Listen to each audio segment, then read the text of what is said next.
This episode of Lantern Lab, we make fire.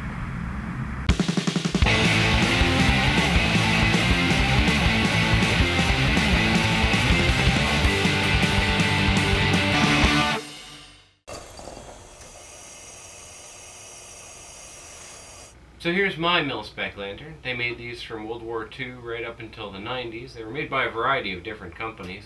This one's an SMP from 1984. Let's show you some special things about the Milspec. The first is that the nut on the vent is captive, so you can't get lost. That's kind of nice. The later ones, like mine, have quad glass, and I don't know what later means, probably the late 40s or the 50s.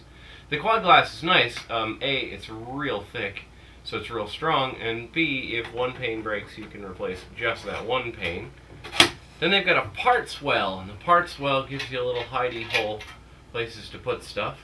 That's real nice. Some of them had a funnel. I don't know if mine didn't come with a funnel or if the funnel has just been lost, but I don't have it.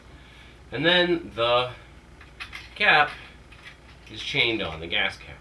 So that can't get lost. Downsides, this is an SMP, so the paint is really, really bad. And worse, the vent is painted. So if you've got one of the late ones, don't worry about the porcelain on the vent, because there isn't any. The ugly part is this, the mil-spec generator.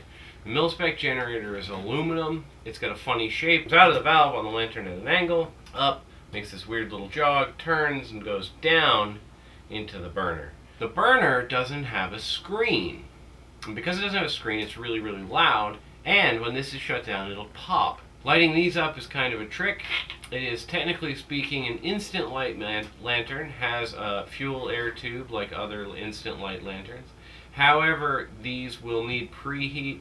In some cases, they will need a lot of preheat. My favorite thing for the preheat is one of these windproof lighters. This is a Bernzomatic. The Bernzomatic are the best in class. They're refillable.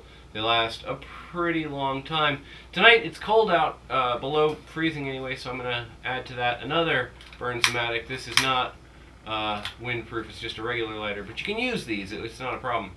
Some guys use a torch, a plumber's torch on one of these, and you can do that, but if you do, keep it moving. Don't let the flame linger anywhere. I did that once and I melted the generator. Remember, the generator's aluminum.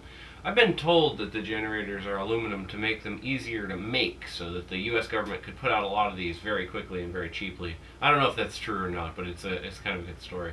We will use very little pressure in this lantern, so let's let the pressure out. And we're going to put in no more than 10 pumps. Mine likes a little more pressure and it's cold out.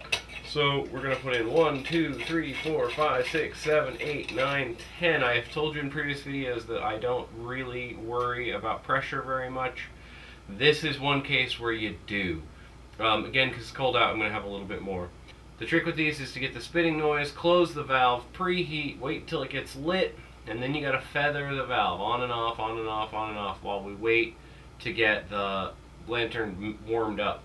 Somewhere in there, once it's lit, you got to get the vent back on, because if the vent's off, we're wasting that heat. So we got to keep the generator as warm as possible. If you can touch the glass, it's not hot enough yet. That's my rule of thumb. Don't leave this thing alone early on. A lot of times they'll fool you. They'll act like they're lit and everything's happy and hunky-dory.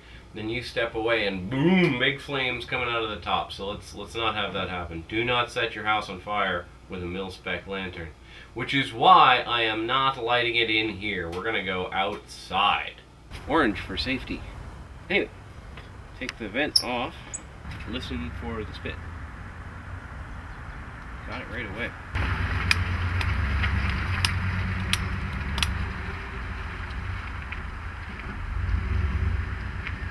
This is just to speed things up because it's kind of cold.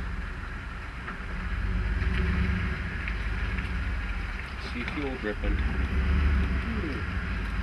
This is normal. This is nothing to be worried about. Just a little fire. See the FedEx guy too.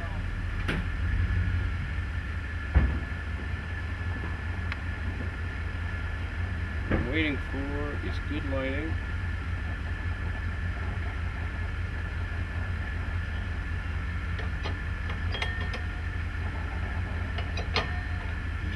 the throttle a little bit, as they say.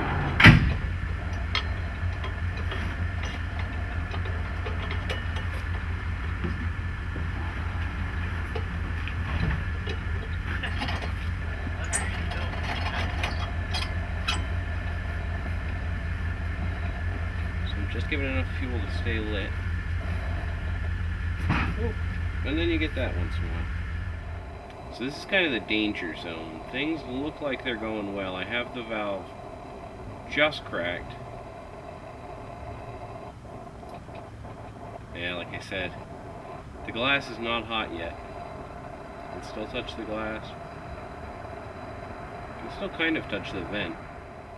Ooh, we're looking good now. I'm gonna crank that valve open. And I heard the fuel air tube rod move. So the glass is getting real hot now. I can touch it, but I really can't leave my hands on it.